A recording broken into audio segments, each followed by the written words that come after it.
வணக்கம் மக்களே. நம்ம கார்த்திக் கதையில மே 21 என்ன நடக்க போகுது அப்படிங்கிறத பத்தி தாங்க இந்த வீடியோல இப்ப நம்ம பார்க்க போறோம்.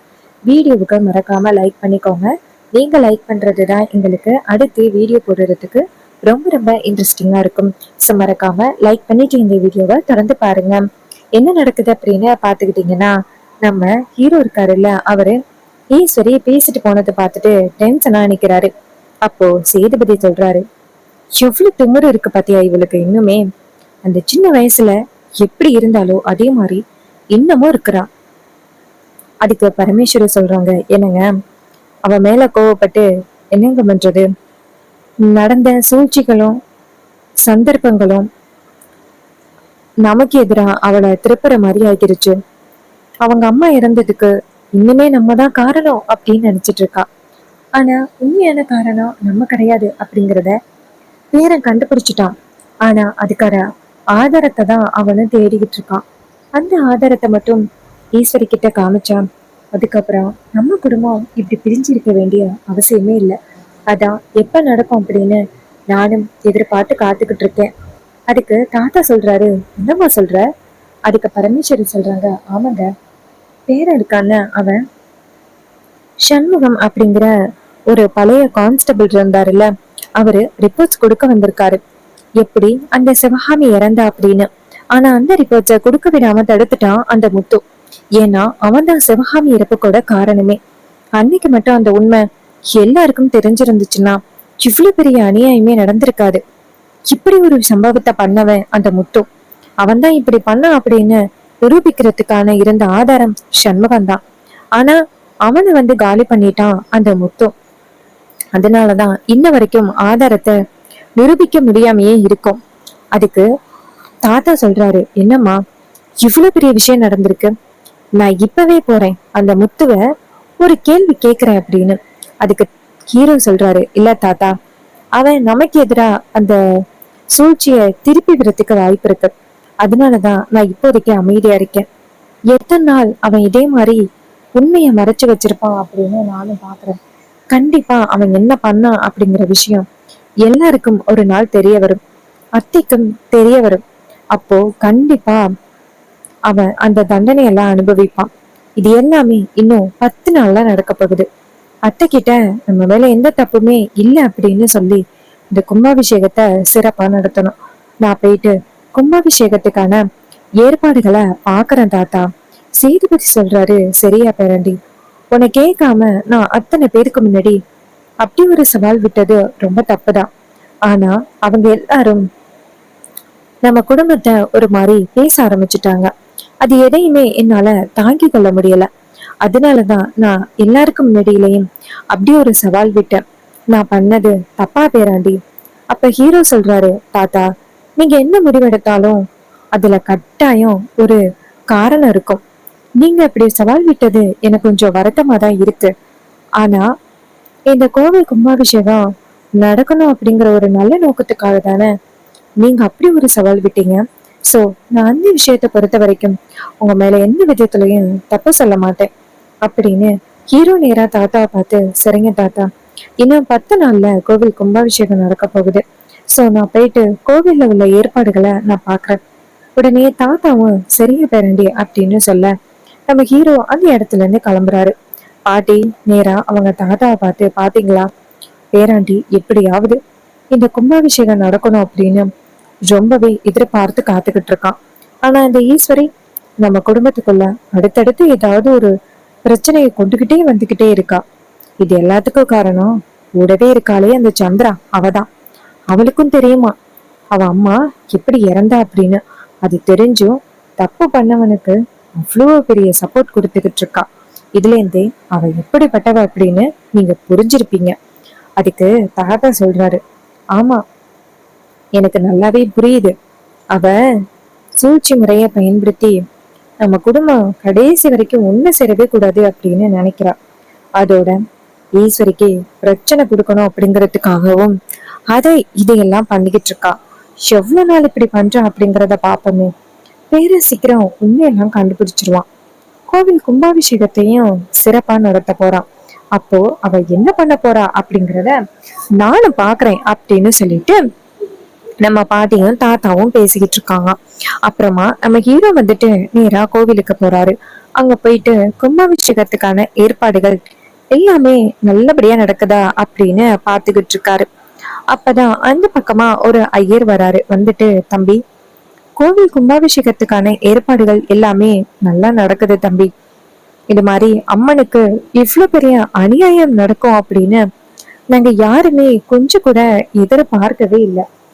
அதுக்கு ஹீரோ சொல்றாரு, இங்க பாருங்க, எனக்கு என்னமோ இதெல்லாம் ஒரு சூழ்ச்சியா இருக்கும்னு தோணுது. இந்த கும்பாபிஷேகம் நடக்காம இருக்கிறத பயன்படுத்தி அம்மன் கோவில்ல இவ்வளவு பெரிய அநியாயத்தை பண்ணி அத இவ்வளவு பெரிய கதையா கொண்டுட்டு வந்திருக்காங்க. அது யாரு பண்ணது அப்படிங்கிறது எனக்கு நல்லாவே தெரியும். அதுவும் ஒரு வகையில நல்லதா போச்சு. ஏன்னா அவங்க இப்படி பண்ணதுனால தானே இந்த கோவில் கும்பாபிஷேகமும் சீக்கிரம் நடக்க போகுது. அதனால நீங்க யாரும் இத பத்தி கவலைப்பட வேணாம். அம்மன் என்னைக்குமே நம்ம நல்லதுக்காக மட்டும்தான் எல்லாத்தையும் பண்ணிக்கிட்டு இருக்கா. சோ கண்டிப்பா அவ இப்படி பண்றதுக்கு வாய்ப்பே இல்லை. நீங்க யாரும் கவலைப்படாதீங்க அப்படின்னு சொல்ல, ஐயரும் சரி தம்பி அப்படின்னு சொல்லிட்டு அந்த இடத்துல இருந்து போறாரு. இன்னொரு பக்கம் நம்ம ரேவதி இருக்காங்கல்ல, அவங்க கிட்ட ஈஸ்வரி போயிட்டு சொல்றாங்க, இங்க பாரு அம்மாடி, உனக்கு இன்னும் ஒரு 5 நாளையில கல்யாணம் நடக்க போகுது. பத்திரிகை ஏற்பாடுகள் எல்லாத்தையுமே நான் ரெடி பண்ணிட்டேன். இதை கேட்டதும் ரேவதி ஷாக் ஆகுறாங்க. என்னம்மா சொல்றீங்க? 6 மாசத்துக்கு அப்புறம் தான் கல்யாணம் அப்படின்னு சொன்னீங்க. இப்ப பார்த்தா எல்லா ஏற்பாடுகளையும் பண்ணிட்டேன் அப்படின்னு சொல்றீங்களே, என்னம்மா இது அப்படின்னு கேக்குறாங்க. ஈஸ்வரி சொல்றாங்க, அம்மாடி, இந்த குடும்பம் ஒண்ணு சேரணும் அப்படிங்கறதுக்காக தானே இந்த கல்யாண ஏற்பாடுகளையே நான் பண்ணேன். நீயும் சரின்னு தானே ஒத்துக்கிட்ட. அப்புறம் என்னம்மா இப்படி பேசுற? ரேவதி சொல்றாங்க, அம்மா, அவரையும் புரிஞ்சுக்கிறதுக்கு எனக்கு ஒரு வாய்ப்பு வேணும்ல, அதுக்காக தாமா நான் டைம் கேட்டேன். ஈஸ்வரி சொல்றாங்க, அம்மாடி, உனக்கு டைம் கொடுக்கறதுல எனக்கு எந்தவித பிரச்சனையும் இல்லை. என்ன, உங்க அப்பா தாத்தா மேலையும் பாட்டி மேலையும், அதாவது என்னுடைய அத்தை மாமி மேல அவ்வளவு பாசமா இருக்காரு. எத்தனை நாள் அவங்க 2 பேரும் பிரிஞ்சிருக்க முடியும்? அதனாலதான் இந்த குடும்பம் ஒண்ணு சேர்றதுக்காக உன் கல்யாணத்தை ஒரு வாய்ப்பா பயன்படுத்தி 6 மாசம் டிலே பண்ண வேண்டாம், சீக்கிரம் இந்த கல்யாணத்தை பண்ணலாம் அப்படின்னு நானும் முடிவு பண்ணேன். நான் பண்ணது தப்பாமா? குடும்பம் ஒண்ணு சேரணும் அப்படிங்கறதுக்காக தானம்மா நான் இப்படி ஒரு முடிவு எடுத்தேன். இதை கேட்டதும் ரேவதி சொல்றாங்க, அம்மா, நீங்க சொல்றது சரிதாம்மா. இந்த குடும்பம் ஒண்ணு சேரணும் அப்படிங்கறதுக்காக தானம்மா நீங்க இப்படி ஒரு முடிவு எடுத்தீங்க.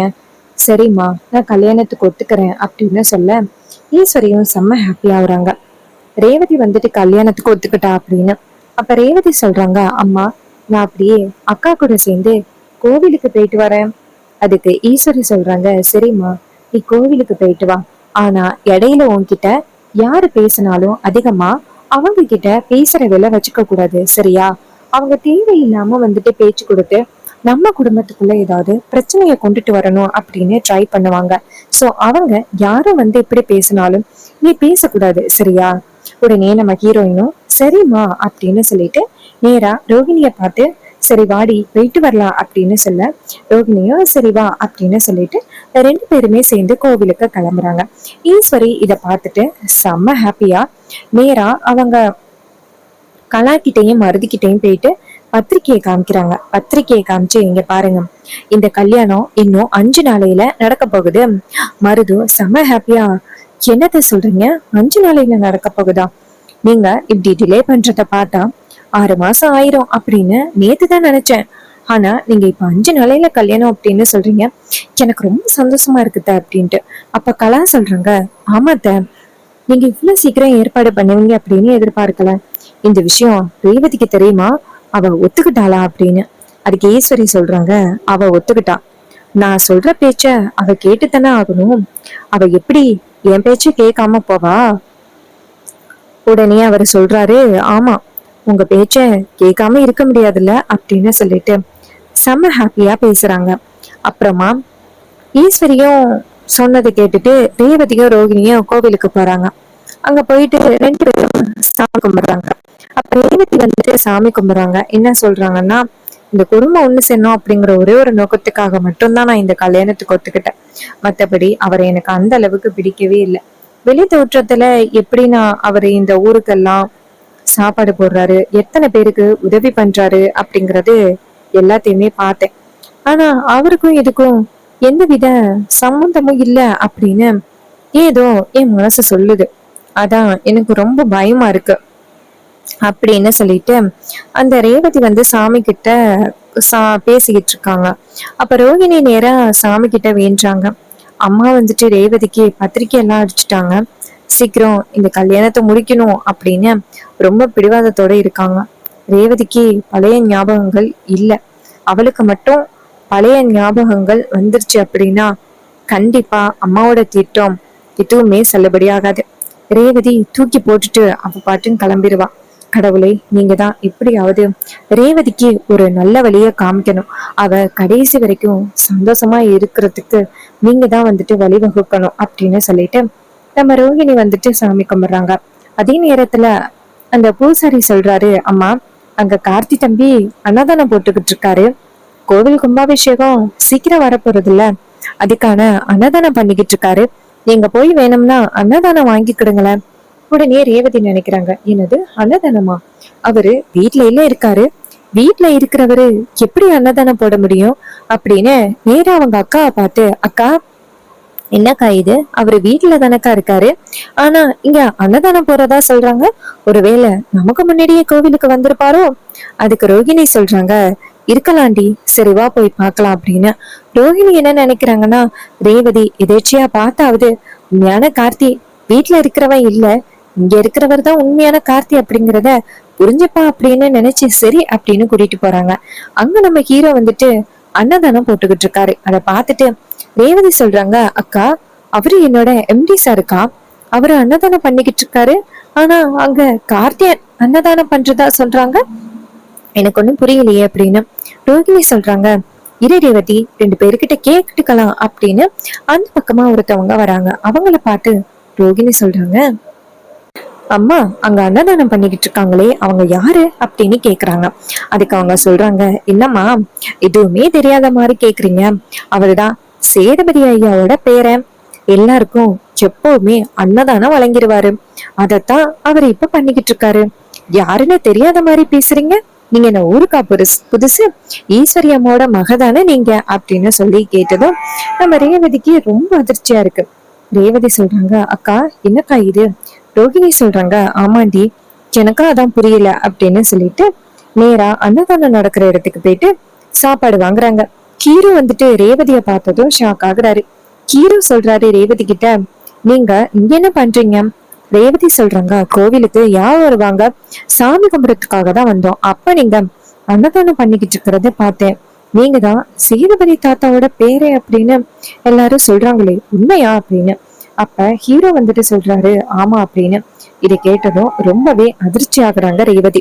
அப்போ வீட்டுல இருக்கிறவன் யாரு, அப்ப வீட்டுல இருக்கிறவன் உண்மையான சேதுபதி தாத்தாவோட பேரனே கிடையாது, அவன் நம்ம எல்லாரையுமே ஏமாத்தி வீட்டுக்குள்ள வந்திருக்கான் போல, அவனுக்கு இதுக்கப்புறமும் நம்ம எப்படி வீட்டுக்குள்ள இடம் கொடுக்கறது, அம்மா கிட்ட இப்பவே போய் சொல்லி அவனை இந்த வீட்டை விட்டு துரத்தணும் அப்படின்னு நம்ம ஹீரோயின் நினைக்கிறாங்க. ரோஹிணி நினைக்கிறாங்க, அப்பாடா எப்படியோ ரேவதிக்கு உண்மையான கார்த்தி யாரு அப்படிங்கிற அடையாளம் தெரிஞ்சு போச்சு, இது போதும் நமக்கு, இனிமே அம்மாவோட திட்டம் செல்லுபடி ஆகாது, அம்மா இதுக்காக போய் சொன்னாங்க அப்படின்னு ரேவதி போய் கேட்க போறா, அப்போ அம்மா கண்டிப்பா அதற்கான பதில் சொல்லித்தானே ஆகணும் அப்படின்னு சொல்லிட்டு பேசுறாங்க. இன்னொரு பக்கம் நம்ம ஹீரோ இருக்காருல்ல, அவரு அன்னதானம் பண்ணிட்டு ரேவதியை பார்த்து, இங்க பாருங்க நீங்க எந்த குழப்பமும் அடைய வேணாம், எல்லாம் நல்லதே நடக்கும் அப்படின்னு சொல்லிட்டு பேசுறாங்க. ஸோ இந்த கதை உங்களுக்கு பிடிச்சிருக்கா, இந்த கதை பிடிச்சிருந்துச்சுன்னா இந்த வீடியோவுக்கு மறக்காம லைக் பண்ணிக்கோங்க, நீங்க லைக் பண்றது தான் எங்களுக்கு அடுத்து வீடியோ போடுறதுக்கு ரொம்ப ரொம்ப இன்ட்ரெஸ்டிங்கா இருக்கும். ஸோ மறக்காம லைக் பண்ணிட்டு இந்த வீடியோவை தொடர்ந்து பாருங்க.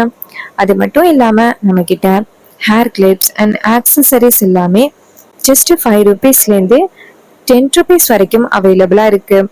எந்த ஹேர் கிளிப்ஸ் வேணும் அப்படின்னா கமெண்ட்ல ஹாய் அப்படின்னு மெசேஜ் பண்ணி நீங்க பை பண்ணிக்கோங்க. இதே மாதிரி வேற ஏதாவது ஒரு கதையில பார்ப்போம்.